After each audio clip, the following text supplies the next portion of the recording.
सोलापूर जिल्ह्याचे जिल्हाधिकारी कुमार आशीर्वाद यांनी जिल्ह्यातील सर्व मुख्याधिकाऱ्यांची बैठक घेऊन बैठकीत नगर परिषद कर्मचाऱ्यांच्या व सफाई कर्मचाऱ्यांना विमा आयुष्यमान भारत योजनेचा लाभ किंवा आरोग्य शिबिर यांसारख्या योजना राबवल्या म्हणून सूचना दिल्या होत्या। त्यानुसार पंढरपूर नगर परिषदेच्या सफाई कर्मचाऱ्यांचे 2 दिवसांचे क्षमता व बांधणी प्रशिक्षण शिबिर कॅम्प फाउंडेशन पुणे यांच्या मार्फत नगरपालिका सभागृह आयोजित करण्यात आले होते। या शिबिराचे उद्घाटन मुख्याधिकारी डॉक्टर प्रशांत जाधव यांच्या हस्ते, उपमुख्याधिकारी ॲडव्होकेट सुनील वाळुजकर, आरोग्य अधिकारी शरद वाघमारे, नागनाथ तोडकर, कॅम्प फाउंडेशन पुणे संचालिका डॉक्टर नीतू सिंग यांचे प्रमुख उपस्थितीत करण्यात आले। यावेळी बोलताना मुख्याधिकारी डॉक्टर प्रशांत जाधव यांनी सांगितलं की जिल्हाधिकारी कुमार आशीर्वाद यांनी दिलेल्या सूचनेनुसार नगर परिषदेचे प्रशासक गजानन गुरव यांच्या मार्गदर्शनाखाली सफाई कर्मचाऱ्यांचे 2 दिवसांचे क्षमता व बांधणी प्रशिक्षण शिबिर आयोजित करण्यात आले आहे। पंढरपूर शहरात वर्षातून 4 मोठ्या यात्रा व इतर वेळी मोठ्या प्रमाणात भाविक येत असतात।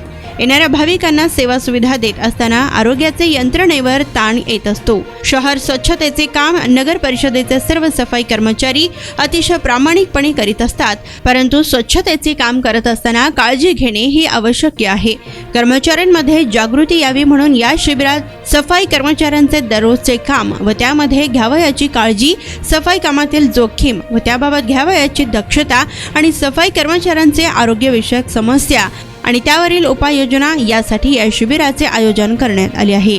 सफाई कर्मचाऱ्यांचे जीवनमान दर्जा उंचावण्याच्या दृष्टीने नगर परिषदेच्या वतीने सफाई कर्मचाऱ्यांचा रक्कम रुपये 396 पोस्टल विभागाकडे भरून 10 लाखांचा विमा उतरवण्यात येणार असल्याची माहिती डॉक्टर प्रशांत जाधव यांनी दिली। तसेच प्रत्येक सफाई कर्मचारी अथवा त्यांच्या कुटुंबियांची आयुष्यमान भारत योजना अंतर्गत नोंदणी करून त्यांना जास्तीत जास्त वैद्यकीय सेवा मोफत मिळावी व त्यांना गोल्डन कार्ड देण्यासाठी स्वतंत्र कक्ष नगर परिषदेत स्थापन करण्यात आलेला आहे। त्यावेळी सफाई कर्मचाऱ्यांना सुरक्षा साधनेही देण्यात आली व त्याचा वापर करण्याविषयी मार्गदर्शनही करण्यात आले। यावेळी उपमुख्याधिकारी ॲडव्होकेट सुनील वाळुजकर, आरोग्य अधिकारी शरद वाघमारे, नागनाथ तोडकर व सर्व सफाई कर्मचारी, सर्व मुकादम उपस्थित होते।